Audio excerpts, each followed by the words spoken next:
For indie filmmakers who have a micro budget or no budget to tell their story, having a perfect script is essential. Huge movies in the mainstream overshadow weaknesses in the script with their powerful form. But we indie filmmakers need a content of perfection to which the form is adapted. I'm sure that any idea can become a brilliant script.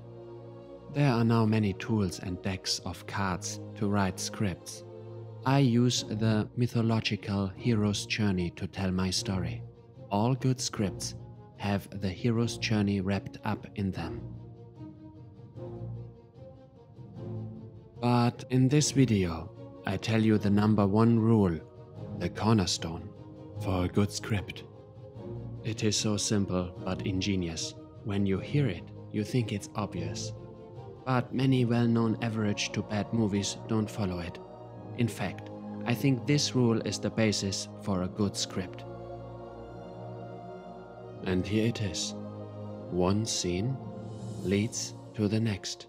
In other words, scene 1 is the cause for scene 2, and scene 2 is again the cause for scene 3. If you keep that, you get a good script, whatever it is about.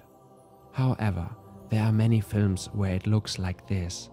Scene 1 is the cause of scene 3, but scene 2 is in between for atmosphere or something. But at that moment, the viewers decide, consciously or subconsciously, that the movie is boring.